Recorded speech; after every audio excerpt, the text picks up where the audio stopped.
Нека сега да напуснем завода-производител и да продължим с транспортирането на стоката до работното й място. Всички части на СБХ системите за укрепване са така изработени, че да могат да се доставят до работното място с нормален транспорт. Натоварването и разтоварването на камиона се извършва лесно, без намеса на специални разтоварващи машини. Тук виждаме релсовата система на СБХ с подвижна подпора.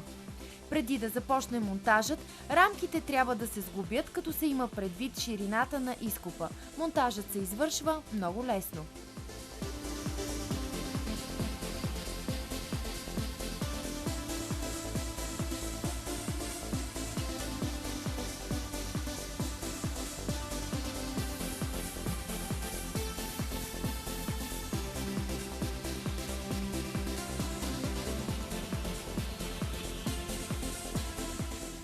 След изкопаването на изкопа с дълбочина до 1,20 м се монтира първото укрепително платно. То е изключително важно, тъй като то служи като водач за монтирането на укрепителната система. След това се монтира рамката. След като рамката се настрои правилно, в профила на направляващите се монтира второто укрепително платно.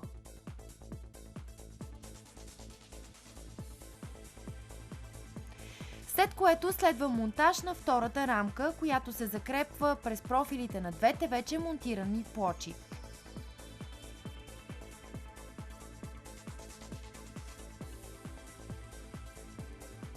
Изваждане на блокиращите болтове. Може да се започне с степенно снижаване на монтираното вече укрепително съоръжение. Следва изгребване на пръста, като паралелно с това спускаме платната в изкопа чрез натискане. Плочата сама се врязва отлично в твърдата почва. Когато външните укрепителни платна са снижени на нужната изкопна дълбочина, същите по конструкции плочи влизат в свободните направляващи релси на рамките. За защита на горната част на платната се използват устойчиви защитни релси. По този начин плочите и рамките се монтират по цялата дълбочина до дъното на изкопа. След първото укрепване, по същия начин продължава монтажът на следващите укрепващи модули, които се свързват винаги към последната носеща рамка. В зависимост от дължината на плочите, укрепващото съоръжение може да поема допълнително земно натоварване от 85,5 кН на квадратен метър. По този начин вече сме изградили защитено работно пространство за работите по полагането на тръбите. Свободните пространства са оразмерени така, че полагането на тръбите да се извършва удобно, както в изкоп, без укрепващо съоръжение. Но укрепителните системи дават само по-голяма сигурност за работещите при работа.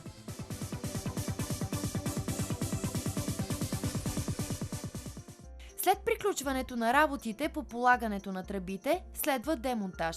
Плочите се издърпват с багера без необходимост от допълнителни помощни средства. Рамките също се демонтират безпроблемно. Частите на укрепващата система се монтират отново директно от най-горната част и така цикъл след цикъл до крайната точка на строежа.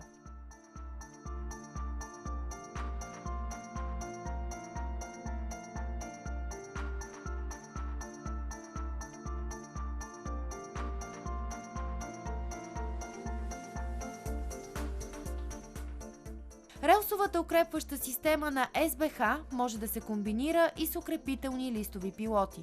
Досега ви показахме тясно укрепване. Укрепващата система обаче може да се направи и широка. В зависимост от съответната ширина на изкопа, носещи рамки могат да се удължат чрез междинни, т.е. дистанционни елементи.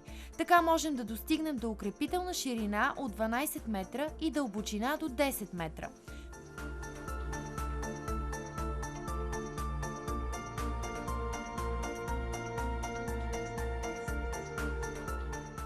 Много дълги тръби могат лесно да се монтират със системата ни с подвижна подпора.